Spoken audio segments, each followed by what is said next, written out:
안녕하세요. 케네 코리아 건덕근. 김고은입니다. 자. 오늘 요새 영유아 검진 많이 하세요? 사실 이제 문의가 되게 많이 오는 게 신생아 영유아 검진 하는 병원들이 사실 많지가 않아요. 저희 그쵸. 병원도 안 하고 있고 그래서 사실 제가 신생아 영유아 검진을 안 하는 이유는 저희는 이제 예방 접종, 뭐 BCG 접종, B형 간염 2차 접종을 그쵸. 보통 3주에서 4주째 받아요. 그때 사실 아이들 처음 진료니까 머리부터 발끝까지 다 다 보죠. 보거든요. 맞아요. 그게 사실은 영유아 검진이랑 별반 차이가 없기 때문에 제가 굳이 또 따로 영유아 검진을 잡지는 않고 또 워낙에 신생아 시기에 막 병원 외출하는 것도 쉬운 일은 아니고 그래서 이제 저희는 애는 요만한데 짐 가방이 이만해요. 그리고 한 3분 따라오시고 맞아. 힘들어. 그러다 보니까 이제 아이의 외출을 최소한으로 줄이고자 이제 저는 접종할 때 이제 아이의 진찰을 많이 해주는데 이제 신생아 때 어머님들이 제일 질문이 많으세요, 사실. 제일 이제 걱정이 많을 때죠. 뭐 이거 잘하고 있는지 저거 잘하고 있는지 정말 지금 보면 아무것도 아닌데 그때는 그렇게들 이제 궁금해들 하셔서 여기 뭐 하나만 놔도 막 엄마 잠을 못 신생아 자. 때 어떤 것들을 보고 뭐가 이상하면 가서 질문을 하면 좋을까 이런 거를 제가 생각해서 이제 신생아 진찰에 관련해서 오늘은 조금 말씀을 드려보려고 해요. 그럼 좋아. BCG 뭐 B형 간염 맞으러 온 애들 왔을 때 제일 먼저 뭐 보세요? 자, 일단 신생아는요 조그마니까 작잖아요. 한눈에 보이지. 이제 머리부터 발끝까지 봐줘요. 일단은 머리부터 시작하면 대청문 잘 열려있는지 열려있나? 보죠. 그리고 나서 이제 뭐 귀도 봐주고 뭐 목도 봐주고 이런 건 기본 진찰로 하고 그쵸. 그 다음에 이제 여기 자연분만을 하고 나면 가끔 이제 쪄서 분만 때 힘들어했던 애들이 있어요. 그러면 머리 모양도 찌그러지기 때문에 그래서 머리 모양도 좀 봐주고 가끔 두혈종이라고 해가지고 이렇게 볼록 튀어나온 애들 대부분은 흡수가 되고 피멍. 없어지기 때문에 그게 이제 와서 없어졌는지 봐주고 그 다음에 쇄골 이제 얼굴이 내려가서 목으로 내려왔죠. 쇄골 골절이 있는 애들이 가끔 있어요. 다행히 쇄골 골절을 가만히 냅두면 굳어요.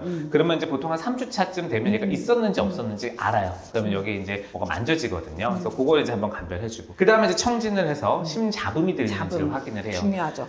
태어났을 때는 엄마 뱃속에 있을 때 태어나기 전에는 심장 안에 잡음이 들릴 수가 있어요. 심장 안에 구멍이 있기 때문에 그게 보통 태어나자마자 막히는데 좀 천천히 막히는 아이들 또는 안 막히는 아이들 드물게 있을 수 있어요. 그래서 우리가 이제 그거를 좀 잡아주고 소리가 들린다면 이게 혹시라도 병적으로 위험한 건지 아니면 괜찮은 건지 감별하기 위해서 이제 심장 초음파가 필요할 수 있어요. 그리고 나서 이제 폐 청진해주고 그 다음에 이제 배꼽 잘 떨어졌는지 중요하지. 염증 생기지 않았는지 그리고 이제 팔 같은 거 펴지는지 보고 손금 같은 거 한 번씩 봐줄 수 있어요. 손금으로 사실 얻을 수 있는 정보는 많은 건 아니지만 정말 뭔가 유전적인 질환이 있을 때 이상한 손금이 있어요. 그래서 그쵸. 그거 있는지 정도 봐줘요. 내려와서 우리가 골반을 봐줘요. 거꾸로 이제 엄마 뱃속에서 분만이 있어 다리부터 분만된 아이들 같은 경우 가끔 이제 고관절 탈구 같은 게 있을 수 있기 때문에 가볍게 고관절을 만져주게 되고 그래서 제한이 있는지 보는 거고요. 그 다음에 이제 생식기 얘가 생식기가 모양이 이상하지 않은지 그리고 색깔이 이상하지 않은지 그 다음에 이제 엉덩이 뒤쪽을 봐서 우리가 신생아 딤플이라고 표현을 해서 그래서 어머니를 좀 많이 아세요. 딤플 그쵸. 딤플이 있는지 없는지 여부 그 다음에 이제 다리를 쭉 뻗어서 다리가 곧은지 다리 길이 괜찮은지 그 다음에 발목 엄마 뱃속에 있을 때 다리가 이렇게 꺾여 있기 때문에 맞아. 발목이 많이 꺾여 있는 애들이 있어요. 그런 애들은 또 이제 물리치료가 좀 필요할 수 해야 돼요. 있고 그리고 다리를 좀 이렇게 교정을 해줘야 되는 경우들이 있기 때문에 이제 발목 보고 그러면 사실 머리부터 발끝까지 다 본 거예요. 그러면은 이제 그 중에서 하나 이상이 있다라고 하면 우리가 검사를 권유를 드리게 되죠. 그래서 이제 진찰적으로는 그래요. 그 다음에는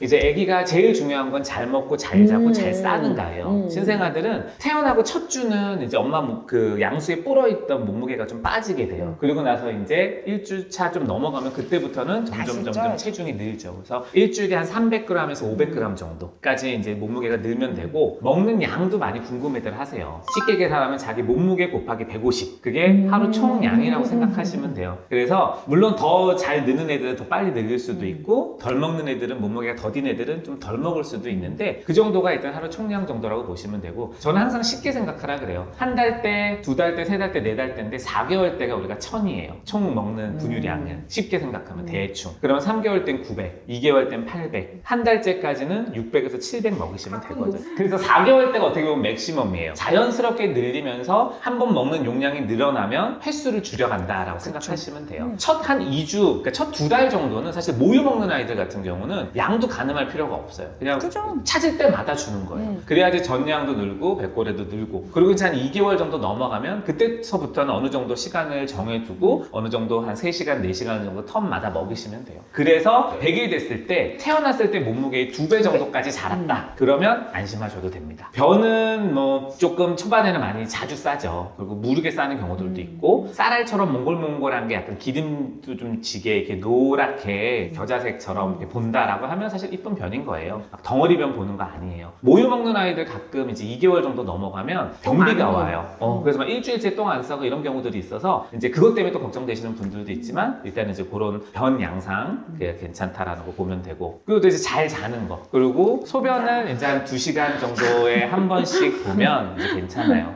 그리고 2개월까지는 사실 태열 해가지고 애들이 좀 덥고 막 용 쓰고 그러면 얼굴에 막 신생아 여드름이랑 피부 병변이 막 올라와요. 그래서 그런 거에 대한 이제 진찰과 상담을 저희가 해드리고 있어요. 근데 이제 이렇게 쭉 말씀을 드려도 그럼 다 괜찮네라고 하실 수가 있지만, 이제 이렇게 말씀드린 부분 중에서 좀 과한 거, 예를 들어서 태열이 너무 심하다, 그러면 이제 한번 와봐야 되고, 변이 또 너무 물러지면 엉덩이 기저귀 발진 같은 게 생기거든요. 그러면 또 이제 와서 한번 진찰 받으시면 되고, 그리고 일단은 제가 말씀드린 처음에 진찰했을 때 신체 검사 이상은 이렇게 한 달 정도 접종하러 왔을 때 쭉 검사 받아보시면 돼요. 근데 이제 사실 모든 병원에 이거를 다 뭐 욕을 할 수는 없어요. 왜냐면 선생님들마다 진찰 스타일도 다르고, 어떻게 보면 예방접종을 한 거 오기 때문에 우리가 건강하고 이상 없으면 예방접종을 해요. 근데 뇌성과 의사들은 굳이 선생님들이- 이렇게 다 안 해도 정말 이렇게 필요한 것들을 다 스캔해도 사실 다 보이거든요. 맞아요. 그리고 또 선생님들이 다 또 봐.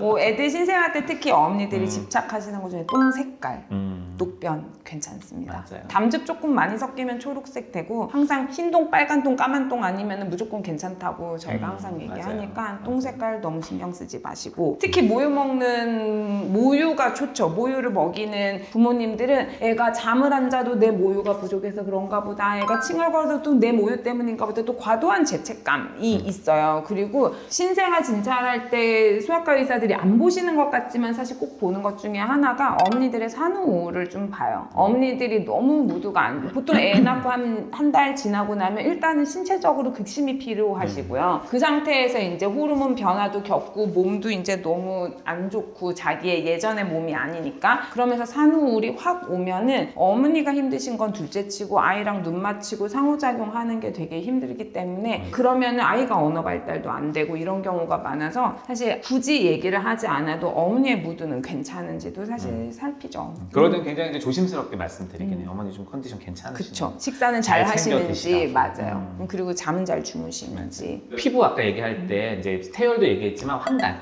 이제 신생아 시기에는 사실 모유를 먹는 아이들 같은 경우엔 초반에는 이제 모유 모유든 황달. 분유든 그 먹는 것 자체가 부족해서 몸무게가 안 나서 황달이 생길 때가 있어요. 그리고서는 모유 자체의 성분 때문에도 황달이 생기기도 하고, 그래서 황달이 자체를 보통 우리가 이제 한 달에서 6주 정도 이전에 뭔가 조치를 취하거나 진단이 돼줘야 되거든요. 그렇기 때문에 아이가 너무 노랗다라고 하면 아이한테 이제 뭐 뇌나 이런 데 사실 손상이 되는 경우들도 아주 드물게 있어요. 그렇기 때문에 아이가 정말 너무 노라면 일단 잘 먹여야 되고, 그리고 병원에서 진찰 받을 때 황달 검사를 좀 한번 받아보셔야 돼요. 진짜 황달은 똥색이 하얘져요. 그 담즙이 피부로 나오는 거기 때문에. 그래서 아무튼 이제 저희가 신생아 진찰을 오면 그렇게 접종 하나 이렇게 하러 오시지만 다 전체적으로 봐드리고 있어요. 네. 아무튼 그래서 오늘은 저희가 신생아 때 어떻게 보면 질문을 가장 많이 받기 때문에 그쵸. 어떤 부분들을 어머님들도 집에서 여기를 보면서 캐치하시라라는 차원에서 조금 말씀을 드려봤어요. 그리고 또 자세한 질문은 진료실에서 하시는 걸로. 네. 그래서 오늘 여기까지 하고 다음에 또 유익한 정보를 찾아뵙겠습니다. 안녕히 계세요.